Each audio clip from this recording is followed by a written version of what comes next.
নমস্কাৰ মেট্ৰিকৰ ফলাফল বাহিৰ হ'ল উচ্চতৰ মাধ্যমিকৰ ফলাফলো বাহিৰ হ'ল পৰীক্ষা যদিও নহল ফলাফল বাহিৰ হৈছে সন্তুষ্টি অসন্তুষ্টি সকলোতে বিদ্যমান এতিয়া প্ৰশ্ন হ'ল স্কুল কলেজ কেতিয়া খুলিব সকলো অভিভাৱক সকলো শিক্ষাৰ্থীৰ মনত এটাই প্ৰশ্ন যে পৰীক্ষা পাছ কৰিলো কিন্তু কলেজলৈ কেতিয়া যাম আহক গ্ৰাফিক্সত দেখি থাকিব স্কুল কলেজ কেতিয়া খুলিব এতিয়া সকলোৰে মুখে মুখে এটাই প্ৰশ্ন স্বাভাৱিক কাৰণ জীৱন আৰু জীৱিকাৰ নিৰাপত্তাত ব্যস্ত চৰকাৰে স্কুল কলেজ ইমান সোনকালে কোনো চিন্তা চৰ্চা নকৰাকৈ খুলি দিব নোৱাৰে কিন্তু এই মুহূৰ্তত স্কুল কলেজ খোলাৰ প্ৰসংগটো সৰ্বত্ৰ চৰ্চিত বিষয় মেট্ৰিক উচ্চতৰ মাধ্যমিকৰ ফলাফল প্ৰকাশ পালে আৰু ইতিমধ্যে ছেপ্টেম্বৰৰ পৰা নৱম আৰু দ্বাদশ শ্ৰেণী পৰ্যন্ত স্কুল খুলিব বুলি শিক্ষামন্ত্ৰীয়ে কালি ইংগিত দিছে ডক্টৰ অনুজ পেগুৰ মতে নৱম আৰু দ্বাদশ শ্ৰেণীলৈকে স্কুল খুলিব পৰা অৱস্থা এটা হ'বগৈ ছেপ্টেম্বৰৰ প্ৰথম সপ্তাহৰ পৰা সমগ্ৰ দেশতে কিন্তু এতিয়া এই কথাটো আলোচনা হৈছে সমগ্ৰ দেশতে শিক্ষাৰ্থীসকলে বিচাৰিছে যে স্কুল কলেজ খোলক অনলাইন ক্লাছৰ দ্বাৰা তেওঁলোক উপকৃত হোৱা নাই নতুন দিল্লীৰ চৰকাৰে ছাত্ৰ ছাত্ৰী অভিভাৱক আৰু শিক্ষকসকলৰ মতামত বিচাৰি অনলাইন এটা সমীক্ষা চলাইছিল তেওঁলোকে মেইল খুলি দিছিল আৰু তেওঁলোকে আহ্বান জনাইছিল যে আমাক মেইল কৰক আপোনালোকে স্কুল খোলাটো বিচাৰিছে নে নাই কলেজ খোলাটো বিচাৰিছে নে নাই নতুন দিল্লীৰ উপমুখ্যমন্ত্ৰী আৰু শিক্ষা বিভাগৰ দায়িত্বত থকা মন্ত্ৰী মনীষ সিসোদিয়াই এই মেইল প্ৰসংগত যেতিয়া মেইল খুলিবলৈ আহ্বান জনালে তাৰ পিছত তাৰ যি সঁহাৰি আহিল সেই সঁহাৰি প্ৰসংগত কি কয় এটা সৰু ভিডিঅ' ক্লিপিং 4:15 बजे तक 3000 ईमेल आ गए हैं sir please open the school students are unable to study बहुत तेज़ी से लगातार हर मिनट में कम से कम 8, 10, 15, 20 ईमेल आ रहे हैं yes sir at least college should reopen 1.5 साल से स्कूल बंद है प्लीज़ खोल दीजिए 2 घंटे के अंदर अंदर 3000 लोगों ने ईमेल करके बता दिया है और अभी भी लगातार आ रहे हैं हर मिनट बढ़ रहे हैं देखिए please open university college students काफ़ी चाह रहे हैं एक्चुअली कॉलेज स्टूडेंट का तो हो गया ना कि उसके लिए ईयर 1 ईयर 2 दोनों कैंपस लाइफ तो निकल गई इसकी लाइफ से कुछ लोग तो एक वर्ड में लिख रहे हैं अपने कुछ लोग हैं जो लंबे लंबे मैसेज भी लिख रहे हैं ऑफलाइन भी खोल दीजिए लेकिन ऑनलाइन भी चालू रखिए मेट्रो और पब्लिक फैसिलिटीज खोल गई तो ये भी खोल दीजिए यस হে আছিল দিল্লীৰ উপমুখ্যমন্ত্ৰী মনীষ সিসোদিয়া তেওঁ কৈছে যে মাত্ৰ 2 ঘণ্টাৰ বাবে মেইল খুলি দিছিল আৰু মাত্ৰ 2 ঘণ্টাতে 3000 মেইল আহিছে আৰু প্ৰতি মিনিটত 10-15টা মেইল সোমাইছে সকলোৱে বিচাৰিছে স্কুল কলেজ খোলক স্কুল খোলক কলেজ খোলক বহুতে কেম্পাছ লাইফ হেৰুৱাইছে হয় কথাটো কেম্পাছ জীৱনৰ এটা সুকীয়া মূল্য আছে শিক্ষা জীৱনত কাৰণ কেম্পাছত যিটো পিয়াৰ প্ৰেছাৰ যিটো লগৰ ল'ৰা-ছোৱালীৰ মাজত যিটো প্ৰতিযোগিতামূলক যিটো এটা পৰিৱেশৰ সৃষ্টি হয় আৰু তৰ্ক বিতৰ্কৰ দ্বাৰা নিজৰ বৌদ্ধিক যি উৎকৰ্ষ হয় তাত কেম্পাছ লাইফৰ যথেষ্ট গুৰুত্ব আছে যিটো আচলতে অনলাইন শিক্ষাই তাৰ আধাও পূৰণ কৰিব নোৱাৰে মনীষ সিসোদিয়াই সেই কথাটো কৈছে যে বহুতে কেম্পাছ লাইফটো ঘূৰাই বিচাৰিছে তেওঁলোক ঘূৰি যাবলৈ বিচাৰিছে হোষ্টেললৈ তেওঁলোকে পুনৰ অফলাইন অৰ্থাৎ প্ৰত্যক্ষভাৱে শ্ৰেণীকোঠাত নিজকে আবদ্ধ কৰিব খোজে বা নিজকে ব্যস্ত ৰাখিব খুজিছে আহক গ্ৰাফিক্সত দেখি থাকিব এই ক্ষেত্ৰত কিন্তু ICMRৰ যিজন সঞ্চালক প্ৰধান ডক্টৰ বলৰাম ভাৰ্গৱে কৈছে যে প্ৰাথমিক স্কুলবোৰ প্ৰথমতে খোলক প্ৰাথমিক স্কুলবোৰ অৰ্থাৎ নিম্ন স্তৰৰ সৰু ল'ৰা-ছোৱালীয়ে পঢ়া শিশু আৰু কিশোৰে পঢ়া স্কুলবোৰ প্ৰথমে খোলক তাৰ পাছত আপোনালোকে উচ্চ আৰু উচ্চতৰ পৰ্যায়ৰ শিক্ষানুষ্ঠান খোলাৰ কথা চিন্তা কৰিব তেওঁৰ যুক্তিটো হ'ল যে প্ৰাপ্তবয়স্কতকৈ শিশুৰ প্ৰতিৰোধ ক্ষমতা বেছি থাকে কোভিড যিটো সাৰ্স যিটো আমাৰ ভাইৰাছ এই ভাইৰাছৰ ক্ষেত্ৰত প্ৰাপ্তবয়স্কতকৈ শিশু আৰু কিশোৰৰ প্ৰতিৰোধ ক্ষমতা বেছি থাকে শিশুৰ সংক্ৰমণ পৰিচালনা অৰ্থাৎ মানে যিটো আপোনাৰ যি ধৰণে বস্তুটো বিয়পি পৰিব পাৰে প্ৰাপ্তবয়স্কতকৈ শিশুৰ ক্ষেত্ৰত সেই বিয়পি পৰাৰ আশংকাটো বহুত কম কাৰণ তেওঁলোকক অভিভাৱকসকলে নিয়ন্ত্ৰণ কৰিব পাৰে তুমি এটো নুচুবা হাত ধোৱা মুখ বন্ধ মাস্ক পিন্ধা ইত্যাদি কৰিব পাৰে কিন্তু প্ৰাপ্তবয়স্কসকলক আৰক্ষী পৰ্যন্ত নিয়োগ কৰিব লগা হয় সেই একেবোৰ কাম কৰিবৰ কাৰণে গতিকে যিটো মেনেজমেণ্ট, যিটো সংক্ৰমণ পৰিচালনা এই শিশু আৰু কিশোৰৰ ক্ষেত্ৰত সেইটো সহজ, প্ৰাপ্তবয়স্কৰ ক্ষেত্ৰত সেইটো সহজ নহয়। তেওঁলোকক যদি সামাজিক দূৰত্ব বজাই ৰাখিবলৈ কোৱা হয়, শিশুসকলে যেনেকৈ মানি ল'ব সেই কথাটো প্ৰাপ্তবয়স্কসকলে নামানে। প্ৰাথমিক কথাটো হ'ল যে প্ৰতিৰোধ ক্ষমতা শিশুৰ আৰু কিশোৰৰ যথেষ্ট বেছি বুলি ডক্টৰ বলৰাম ভাৰ্গৱাই কৈছে, আৰু তেওঁ স্পষ্টভাৱে কৈছে যদি স্কুল কলেজ খুলিব লাগে তেনেহ'লে নিম্ন প্ৰাথমিক এইবিলাকৰ স্কুলবিলাক প্ৰথম খুলি দিয়ক। এই ক্ষেত্ৰত নীতি আয়োগৰ যি কোভিড মেনেজমেণ্ট বডি আছে, যি কোভিড পৰিচালনা যিটো মূল কোৰ বডি, যিটো নিকায়, ইয়াৰ যিগৰাকী অধ্যক্ষ ডক্টৰ VK পাল, বা বহুবাৰ তেখেতৰ বিষয়ে মই সাৰাংশত কৈছোঁ, এই VK পলে এই ক্ষেত্ৰত কি কৈছে এবাৰ শুনি লওঁ আহক, এটা সৰু ভিডিঅ'। जैसे जैसे इन चीज़ों के बारे में साइंटिफिक इन्फॉर्मेशन मिलती है, वैक्सीन उपलब्ध होते हैं, टीचर्स का वैक्सीन हो जाता है, हम आदत बदल लेते हैं कि थोड़ा डिस्टेंस में काम करें, ये सब हो तो ऐसा वक्त जरूर आना चाहिए जल्दी। भारत से भी अब स्टडीज़ आ रही हैं कि टीके लगने के बाद प्रोटेक्शन कितनी हो जाती है। तो एक दो स्टडीज़ आई हैं हेल्थ केयर वर्कर्स पे, 2 स्टडीज़ मेरे सामने हैं अभी, उसकी समरी सिर्फ बताना चाहूँगा। हेल्थ केयर वर्कर्स बहुत ही हाई रिस्क ग्रुप है, क्योंकि वो वहाँ रहते हैं जहाँ कोरोना के मरीज़ होते हैं, ICU के अंदर, कोरोना वार्ड के अंदर, चाहे आप जितनी मर्जी विजुअल्स। स्टडीज ये दिखाती हैं कि वैक्सीन लग जाता है तो हॉस्पिटलाइजेशन की ज़रूरत का जो चांस है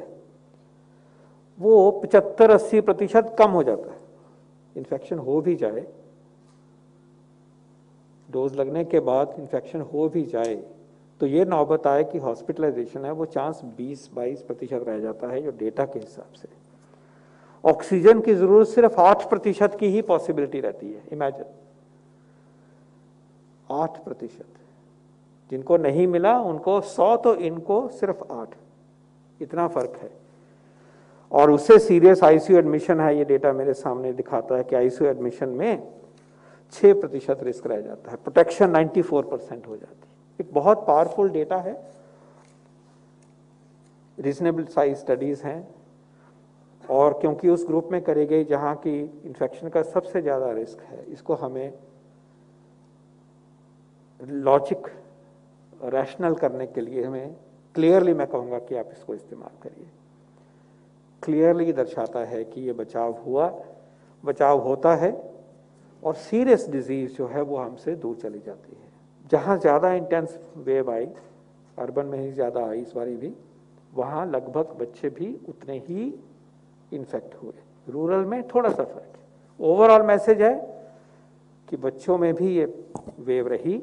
अभी तक भी रही, जैसे हमने पहले भी यहाँ से कहा, पुरानी डेटा के बेस के ऊपर नेशनल सीरो सर्वे में और भी हमें समझ आएगी। पुराने नेशनल सीरो सर्वे में एडल्ट्स में 24%, 25% था, बच्चों में 23 था। तो कहने का तात्पर्य यही है कि जो इन्फॉर्मेशन आगे आ रही है वो दर्शाती है कि बच्चों में इन्फेक्शन हुई, बहुत माइल्ड रही, और ये भी एक फैक्ट हम सामने लेके चलेंगे। ये ठीक है, बच्चे इन्फेक्ट हो रहे हैं और होपफुली प्रोटेक्ट भी हो रहे हैं उसके साथ साथ। ये हमें इस तरह से रीअश्योर करता है कि ऐसी एक्सप्लोसिव सिचुएशन बनने की जो बात करी जाती है तो उसके ये काउंटर एक एविडेंस है, तो वो भी बराबर करता है कि सोच के चलो कि हो सकता है ये सब ऐसे ना हो। ठीक है, दूसरी बात ये हमें जानना चाहिए जो कि बहुत इम्पोर्टेंट है, वो ये है कि वायरस अगर रूप बदलता है, वायरस ने अपना ही चेहरा ही बदल लिया, और वो ऐसा वायरस हो जो कि ग्रोइंग ह्यूमन बीइंग जो है, बच्चे हैं हमारे, उसमें इन्फेक्ट करे, तो कहाँ किस तरफ जा सकती है बात। तो तैयारी के रूप में कोई कमी नहीं होनी चाहिए। बच्चों के सर्टेन नंबर है एक पॉपुलेशन में, उसको मद्देनज़र रखते पूरी तैयारी होनी चाहिए। और आज अगर ये माइल्ड डिजीज़ है, कल को सीवियर हो जाए, उसको भी मन में रख के करना चाहिए। एक उम्मीद कर सकते हैं कि माइल्ड डिजीज़ होती है, ऐसे ही रहे और ऐसी ना आए, ये सब कुछ सोचा जा सकता है। लेकिन उनको प्रोटेक्ट करने के लिए जो प्रोटेक्शन का मेजर है, मास्क पहनने वाली बात है, वो भी होती रहे। और जैसे वैक्सीन चिल्ड्रन वाले उपलब्ध होते हैं टेस्ट होने के बाद, वैक्सीन भी लगना चाहिए। तो दोनों तरफ से हमें जागरूक रहना है। तैयारी में कोई कमी नहीं, प्रोटेक्शन में कोई कमी नहीं। ये दिखाते हैं कि शायद ऐसा माहौल ना बने, लेकिन हम उसको सिर्फ उतना देख के अपनी तैयारी छोड़ देंगे, ऐसा नहीं होगा। यही भावना से हमें आगे जाना है। स्कूल खोलने में कई चीज़ों का ध्यान रखना पड़ता है, वो एक अलग टॉपिक है। सोचा जाए तो हमेशा ये विचार आता रहता है सरकार के सिस्टम में कि स्कूल कब खोले जाएं, कब ये सब कुछ सेफ होगा। उसके डायनेमिक्स में ये जो बात है, ये एक एस्पेक्ट है, लेकिन वहाँ टीचर्स हैं, हेल्पर्स हैं और सोशल डिस्टेंसिंग कम हो जाती है, तो उसको ऊपर पूर्ण रूप से विचार करके ही बात आगे होनी चाहिए।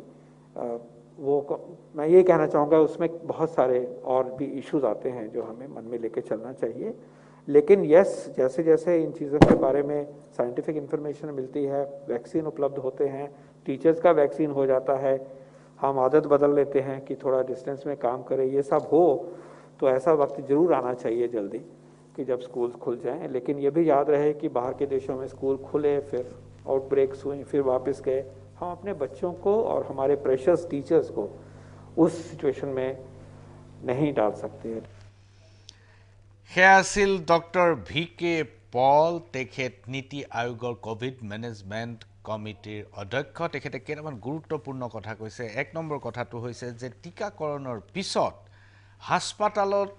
ভৰ্তি হোৱাৰ আশংকা 80% কমি যায়। অৰ্থাৎ টিকাকৰণৰ পিছত যদি কিবা কোভিড আক্ৰমণো হয় বা সংক্ৰমণো হয়, তেনেহ'লে 20% মানুহে হাস্পাতাললৈ যাব লগা হয়। ইয়াৰ উপৰিও ICUত ভৰ্তি হোৱা মানুহৰ সংখ্যা 6%লৈ কমে। অৰ্থাৎ ভেকচিনেশ্যনৰ পিছত, টিকাকৰণৰ পিছত যদি কেনেবাকৈ কোভিডে আপোনাক পায়ো, সংক্ৰমণ হয়ো, তেন্তে 100 জনৰ মাত্ৰ 6 জনকহে ICUত ভৰ্তি কৰিব লগা হয়। আনহাতে অক্সিজেনৰ প্ৰয়োজনীয়তা 8%লৈ নামে। অৰ্থাৎ 100 জনৰ মাত্ৰ 8 জন মানুহে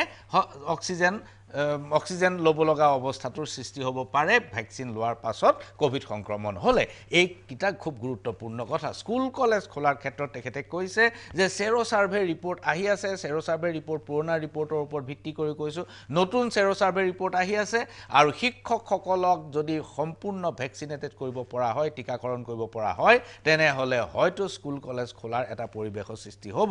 আহক আমি এটা নতুন চেৰ' ছাৰ্ভে ৰিপৰ্টত কি কৈছে সেই বিষয়ে চাই লওঁ। গ্ৰাফিক্সত দেখিব যে সমগ্ৰ দেশজুৰি যোৱা 1.5 বছৰে 18 মাহে 4টা চেৰ' ছাৰ্ভে হৈছে। এই চেৰ' ছাৰ্ভেবিলাকত আচলতে নমুনা পৰীক্ষা কৰা হয়, একোটা অঞ্চল লোৱা হয়, নমুনা পৰীক্ষা কৰা হয়। সেই নমুনাত এণ্টিবডি অৱস্থাটো কেনেকুৱা হৈছে, সংক্ৰমণৰ অৱস্থাটো কেনেকুৱা হৈছে, কি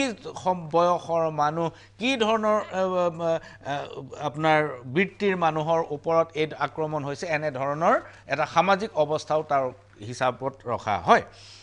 এই 18 মাহত যি 4টা চেৰ' ছাৰ্ভে হৈছে, ইয়াত শেহতীয়া যিটো চেৰ' ছাৰ্ভে, যিটো চতুৰ্থ, যিটো একেবাৰে শেহতীয়া, সেইটোত 70খন জিলা, দেশৰ 21খন ৰাজ্যৰ 70খন জিলা সামৰি লোৱা হৈছে। ইয়াৰ ভিতৰত অসমৰ কোনকেইখন জিলা আছে মই স্পষ্ট নহয়, কিন্তু অসমৰ জিলা ইয়াত নিশ্চিতভাৱে আছে।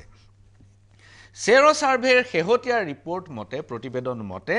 যে তেওঁলোকে এণ্টিবডি পাইছে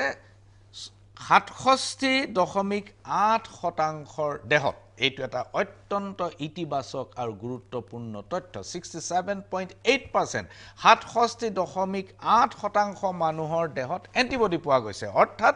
এণ্টিবডি পোৱা মানে তেওঁলোক কোভিড মুক্ত নহয়, কিন্তু কোভিডৰ প্ৰতিৰোধ ক্ষমতা তেওঁলোকৰ বৃদ্ধি পাইছে। অৰ্থাৎ তেওঁলোকক ভৱিষ্যতে কোভিডে আক্ৰমণ কৰিলেও তেওঁলোকৰ সেই কোভিড আক্ৰমণক প্ৰতিৰোধ কৰিব পৰাৰ ক্ষমতা তেওঁলোকৰ শৰীৰত আহি গৈছে। চতুৰ্থ আৰু অন্তিম যিটো চেৰ' ছাৰ্ভে ৰিপৰ্ট, তাৰ গুৰুত্বটো হৈছে কি যে এই চেৰ' ছাৰ্ভেত শিশুসকলক এবাৰ অন্তৰ্ভুক্ত কৰা হৈছে। ইয়াৰ পূৰ্বৰ 3টাত কিন্তু শিশুসকলক অন্তৰ্ভুক্ত কৰা হোৱা নাছিল। এই শিশুসকলক অন্তৰ্ভুক্ত কৰা সমীক্ষাটোত দেখা গৈছে যে চেৰ' ছাৰ্ভেত দেখা গৈছে যে 6 বছৰৰ পৰা 9 বছৰৰ ভিতৰৰ শিশুৰ শৰীৰত 57.2% শিশুৰ শৰীৰতে এণ্টিবডি পোৱা গৈছে। এইটো এটা খুব ইতিবাচক আৰু গুৰুত্বপূৰ্ণ তথ্য। 57.2% শিশুৱে ইতিমধ্যে নিজৰ প্ৰতিৰোধ ক্ষমতা ইতিমধ্যে সেই পৰ্যায়লৈ আহিছে যি পৰ্যায়ত তেওঁলোকে কোভিডক প্ৰতিৰোধ কৰিব পাৰিব। আনহাতে 10 বছৰৰ পৰা 17 বছৰৰ শিশুৰ ক্ষেত্ৰত 61.6% শৰীৰত এণ্টিবডি পোৱা গৈছে 60%ৰ ওপৰ হৈ গৈছে ই যদি আৰু অলপ ওপৰলৈ যায় আৰু যদি তাৰ মাত্ৰাটো বৃদ্ধি পায় তেনেহলে স্কুল কলেজ খুলিব পৰাৰ পৰিবেশ এটা সৃষ্টি হ'ব পাৰে বুলি আশা কৰিব পাৰি এতিয়া আহক দেশৰ আন অঞ্চলত কি ধৰণৰ কাৰ্য ব্যৱস্থা গ্ৰহণ কৰা হৈছে আপোনালোকে গ্ৰাফিক্সত চাব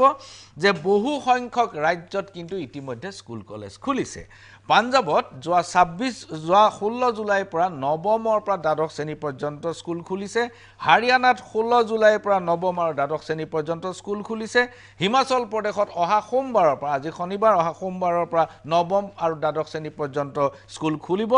মধ্যপ্ৰদেশত 16 জুলাইৰ পৰা একাদশ আৰু দ্বাদশ শ্ৰেণী খুলিছে গুজৰাটত 15 জুলাইৰ পৰা একাদশ আৰু দ্বাদশ শ্ৰেণী খুলিছে আৰু মহাৰাষ্ট্ৰত য'ত সংক্ৰমণে ভয়ংকৰ ৰূপ লৈছিল তাত যিবোৰ অঞ্চলত সংক্ৰমণ কমিছে যিবোৰ অঞ্চলত আজি নতুনকৈ সংক্ৰমিত বেছি হোৱা নাই তেনেকুৱা অঞ্চলত অষ্টম শ্ৰেণীৰ পৰা দ্বাদশ শ্ৰেণী পৰ্যন্ত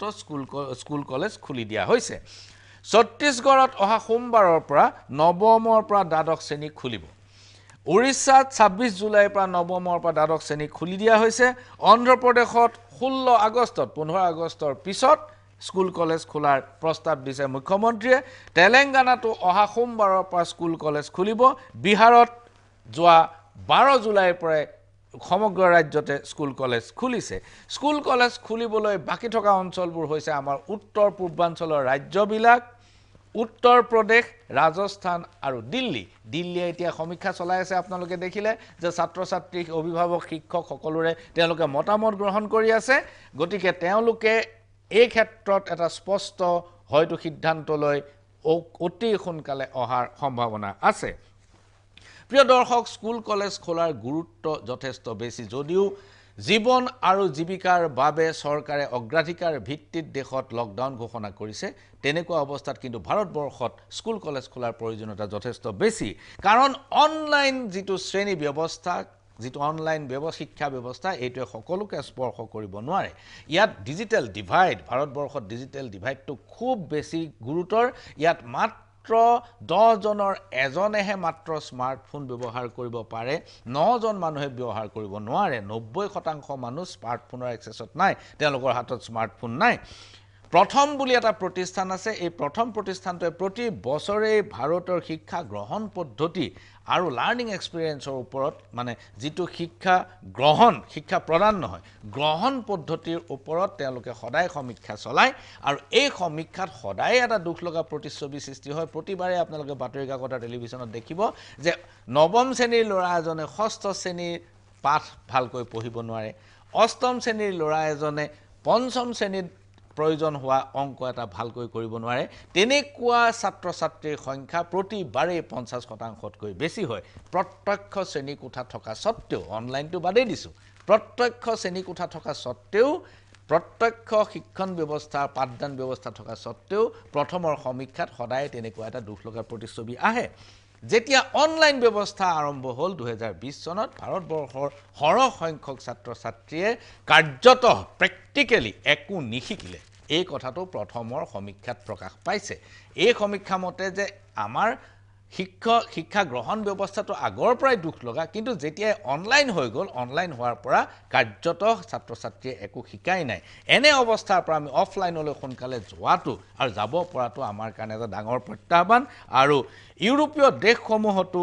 আসলতে শ্ৰেণী কোঠা মুকলি কৰি দিয়া হৈছে আৰু ইয়াত কিন্তু কিছুমান বিশেষ মেকানিজম লোৱা হৈছে কিছুমান বিশেষ ব্যৱস্থা লোৱা হৈছে ব্যৱস্থাবিলাকৰ ভিতৰত হৈছে কি যে এটা শ্ৰেণী কোঠাত কিন্তু 50% ছাত্ৰ ছাত্ৰী বহিবলৈ দিয়া হয় একেটা ক্লাছৰে একেটা শ্ৰেণীৰ 50% ছাত্ৰ ছাত্ৰী আগবেলা বহে আৰু বাকি 50% পিছবেলা বহে 15 দিনৰ মাজত 15 দিন এটা স্থগিতকৰণ কৰা হয় এটা মানে শ্ৰেণী কোঠা বন্ধ ৰখা হয় অৰ্থাৎ 15 দিন সম্পূৰ্ণ ক্লাছ চলিলে শ্ৰেণী চলিলে তাৰ পাছত মাজত 15 দিনৰ এটা ব্যৱধান থাকে তাৰ পাছত আকৌ শ্ৰেণী কোঠা আৰম্ভ হয় এই 15 দিনৰ ব্যৱধানটো হ'ল যদি কাৰোবাৰ কিবা সংক্ৰমণ হয় তেন্তে তেওঁ 14 দিন কোৱাৰেণ্টাইনত থাকিলে হৈ যাব গতিকে এই 14 দিনীয়া সময়ছোৱা পাৰ হোৱাৰ পিছত তেওঁ যদি নিগেটিভ আহি যায় তেনেহলে তেওঁ পুনৰ শ্ৰেণী কোঠালৈ ঘূৰি আহিব পাৰিব আৰু পৰীক্ষাৰ ক্ষেত্ৰত যিবোৰ তেওঁলোকৰ সাপ্তাহিক বা মাহেকীয়া বা